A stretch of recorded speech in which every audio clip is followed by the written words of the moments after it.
The Neanderthals were not monsters, nor were they myths. They were human, just like us, and their mysterious legacy continues to shape who we are today. Stay curious, keep questioning, and join us next time as we uncover even more secrets from the shadows of prehistory. For centuries, the Neanderthal has been imagined as little more than a primitive shadow of humanity. A stooped and heavy-browed figure grunting in the dark caves of prehistory. But modern archaeology and genetic research have completely rewritten that outdated picture, showing us that these so-called brutish cavemen were in fact a sophisticated, resilient, and intelligent branch of the human family tree whose story is far more mysterious than we once believed, and whose fate continues to raise profound questions about our own survival. Emerging from a shared ancestor with modern humans more than 500,000 years ago, Homo neanderthalensis spread across Europe and Western Asia, adapting to the brutal cold of Ice Age landscapes with bodies that were powerful, compact and extraordinarily muscular, yet also surprisingly complex in their social and cultural behavior. They crafted intricate stone tools, mastered the use of fire, and likely engaged in symbolic practices such as burying their dead, wearing ornaments of shells and claws, and even leaving behind enigmatic cave markings that hint at a form of early art. Far from being a uniform and stagnant population, the Neanderthals followed multiple evolutionary paths, as recent discoveries now confirm, with isolated groups surviving in fragmented pockets of Europe for tens of thousands of years, sometimes mixing with Homo sapiens but often remaining apart, locked into their own mysterious genetic and cultural trajectories. Fossil remains reveal that Neanderthals possessed brains as large as or larger than our own, with cranial structures that suggest unique cognitive abilities, while their skeletal strength demonstrates a physicality that modern athletes could scarcely rival. Neanderthal women and men alike bore powerful arms, broad shoulders, and dense bones that spoke of lives filled with physical endurance. Yet these qualities alone were not enough to ensure their continuation. Around 40,000 years ago, they vanished, leaving behind only fragments of DNA carried within modern populations, an inheritance that continues to shape our immune systems, skin, and even aspects of our physiology today. But the mystery deepens when we examine individuals such as Thorin, a male Neanderthal, discovered in southern France, whose genetic story reveals a lineage cut off from others for more than 50,000 years, living in isolation within the Rhine Valley until the very twilight of the species. His genome speaks of inbreeding and small population sizes, of communities that managed to persist on the edges of extinction, surviving Ice Age winters in scattered shelters, carrying on traditions of tool-making that remained stubbornly distinct from neighboring groups, as if language, culture, or identity kept them apart even when survival might have demanded unity. The discovery of Thorin not only supports the theory that Neanderthals were diverse rather than homogeneous, but also challenges us too. Imagine a prehistoric world where tribes and lineages could stand just a few weeks' walk from one another yet remain genetically isolated for millennia. What was it that kept these groups divided? Differences in communication, hostility, fear, or perhaps a sense of identity as distinct as that which separates modern nations today? The answers are still locked in the soil, in fragments of bone and tooth. But what we do know is that Neanderthals were no evolutionary dead end of lumbering creatures, but rather a mirror to ourselves, reflecting both our shared origins and the fragility of human survival. They thrived for over 300,000 years, enduring shifts in climate, competition for resources, and encounters with other human species, and yet in the end it was we Homo sapiens who remained, our ancestors interbreeding with them on multiple occasions, leaving behind traces in our blood that prove their existence lives on through us. To study the Neanderthal is not simply to look back at a distant relative, but to confront the haunting question of why they disappeared while we endured, and to realize that their extinction was not inevitable but the result of a delicate interplay of genetics, environment, and chance. Each new discovery, from healed wounds that show compassion to symbolic artifacts that hint at abstract thought, forces us to abandon the old caricature of the savage brute and instead recognize a being astonishingly close to ourselves. One who laughed, suffered, fought, loved, and hoped, just as we do. As archaeologists continue to uncover remains such as Thorin's, buried for tens of thousands of years beneath rock and earth, they are piecing together the final days of a people who were once our equals, our rivals, and our kin. And in doing so, they remind us that the story of human history is not a straight line of progress, but a tangled web of branches, extinctions, and survivals. Neanderthals are no longer strangers to us. They are part of our identity.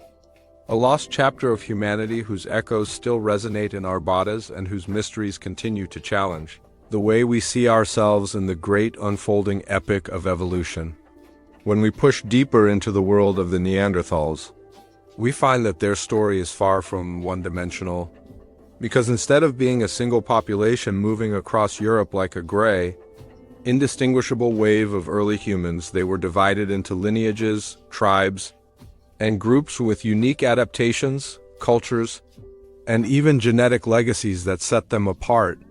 And this realization has forced scientists to reconsider everything they thought they knew about our closest evolutionary cousins.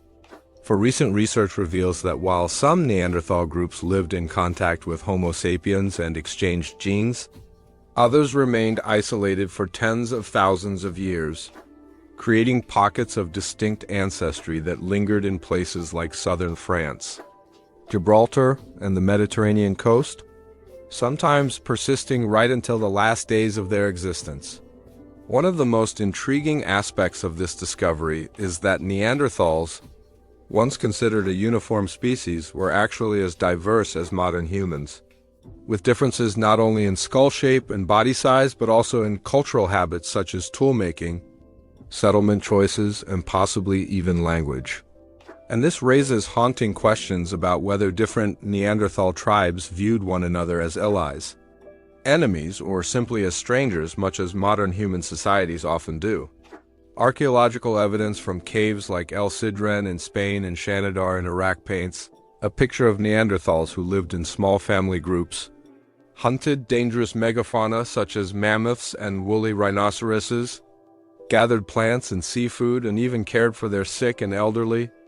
Yet genetic analysis of these populations shows signs of inbreeding, suggesting that they struggled to maintain viable numbers.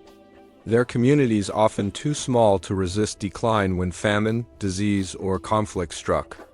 At the same time, however, other groups appear to have thrived for longer, interbreeding with Homo sapiens and passing down genes that today influence the pigmentation of our skin and hair, the functioning of our immune systems, and even our response to altitude and cold, which means that, in a sense, Neanderthals never truly disappeared but became part of us, woven invisibly into the tapestry of modern humanity. The case of Thorin, the so-called last Neanderthal from the Rhine Valley, illustrates the paradox of survival and extinction, for his genome shows that his lineage remained genetically sealed off for nearly 50,000 years, a staggering span of isolation that suggests cultural or territorial barriers as powerful as mountains.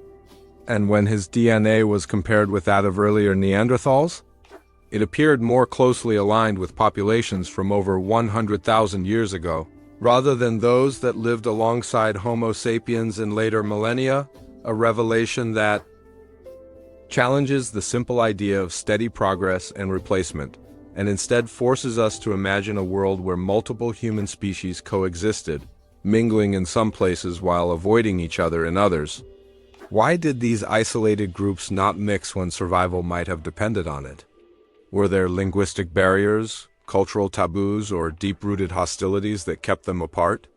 Evidence of healed skull fractures and rib wounds suggests that violence between groups was not uncommon, raising the possibility that competition for territory, resources, and even mates contributed to their eventual downfall. But alongside conflict, there is also evidence of creativity and symbolism. Neanderthals painted caves in Spain, carved abstract symbols into stone, and wore jewelry made from animal claws and seashells, acts that suggest an awareness of identity and perhaps even spiritual or ritual beliefs. And this ability to create meaning in the world around them blurs the line we once drew so confidently between us and them. If they were capable of art, compassion, and communication, then their extinction becomes all the more poignant, because it means the disappearance of a people who were not so different from ourselves. Climate change also played a decisive role, as Ice Age Europe shifted between warm and glacial periods that transformed entire landscapes within a few generations, forcing Neanderthals to adapt to disappearing forests, advancing glaciers, and vanishing herds of prey animals. And while their muscular bodies were well suited for the cold, the unpredictability of their environments may have fragmented populations further, isolating them until their genetic diversity dwindled beyond recovery. In contrast, Homo sapiens, with their more slender frames, greater stamina, and more flexible social structures, seem to have been able to travel longer distances, maintain wider networks of exchange, and absorb shocks of scarcity through cooperation and innovation, giving them an edge that ultimately may have tipped the balance. Yet even here, the distinction is not absolute, because evidence suggests that Neanderthals were also capable innovators who adjusted their tools, experimented with new techniques, and even engaged in practices like tar making, creating adhesives from birch bark to fasten spear points, an astonishingly complex chemical process that challenges the idea of them as intellectually inferior. The tragedy, then, is not that they were too primitive to survive, but that they were unlucky, fragmented, and outnumbered at a moment in history when survival demanded flexibility and cooperation on a massive scale. Thorin's isolated lineage, preserved in bone fragments and teeth, captures this fragility in haunting detail because it shows us a man whose people endured for millennia cut off from their neighbors, resilient but ultimately doomed by the mathematics of survival. And yet his very existence reminds us that the boundaries between Neanderthals and Homo sapiens were never absolute. As modern geneticists uncover more evidence of interbreeding, we are forced to admit that their legacy is not gone but alive within us, shaping who we are in ways we are only beginning to understand. And in this sense, every one of us carries a trace of their survival story. The question that remains is not whether Neanderthals were human, but why. Given all their intelligence, strength, and adaptability, they disappeared while we did not. And perhaps the unsettling truth is that there is no single answer. Only a combination of climate shifts, small population sizes, violent encounters, cultural differences, and sheer chance that tilted the scales toward us. To study the Neanderthals is therefore to hold a mirror up to ourselves. To see not just what we gained by surviving, but what we lost when an entire human species vanished from the earth, leaving us alone as the last inheritors of a vast and branching evolutionary tree. In the end, the story of the Neanderthals is not merely about extinction, but about survival, legacy, and the fragile balance of human history. For these ancient people were not primitive brutes, but skilled hunters, resourceful toolmakers, and deeply social beings who endured the harshest climates of the ice age for hundreds of thousands of years before their line came to an end.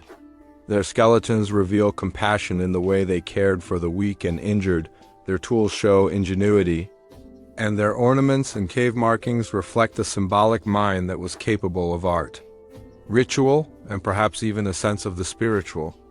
Yet despite all these strengths, they vanished around 40,000 years ago, leaving Homo sapiens to inherit the world. And the reasons remain a subject of fierce debate: climate instability, dwindling populations, intergroup conflict, competition for resources, or even simple bad luck may all have played a role. What is certain, however, is that they did not disappear entirely, for their DNA still lives on within us, woven into the genomes of billions of people today, quietly influencing our immune systems, skin, and even aspects of our behavior. When we look into a mirror, fragments of Neanderthal ancestry look back at us, reminding us that they were not others but part of our human story. This understanding reshapes the way we view ourselves. Homo sapiens did not conquer Neanderthals in a single, moment of dominance but absorbed them, lived alongside them and shared lives, families, and ideas before the challenges of time, isolation, and survival eventually narrowed the path to one remaining lineage, ours. Yet the question lingers, why us and not them? Some scientists argue that our larger social networks, ability to adapt rapidly, and symbolic culture gave us an edge that small, isolated Neanderthal groups could not match, while others suggest that chance and environment mattered more than any intellectual difference. Whatever the truth, their story warns us of the fragility of existence, how even the most resilient and intelligent beings can fade from the earth. And it also reminds us of the shared humanity that binds all branches of our evolutionary tree. To study Neanderthals is to study ourselves, for their struggles and triumphs reflect our own, and their disappearance highlights how thin the line between survival and extinction can be. They were not failures of evolution but one of its great experiments, and though their bodies are long gone, their legacy remains alive in our bones, in our blood, and in the echoes of their tools and art left behind in caves. Perhaps the greatest mystery they leave us is not how they vanished, but how we endured, and in asking that question we come closer to understanding the precarious miracle of our own survival. In the silence of caves, in the DNA that links us, and in the archaeological traces buried deep in the earth, Neanderthals still speak, reminding us to stay curious, to question what we think we know, and to honor the forgotten chapters of human history that continue to shape who we are today.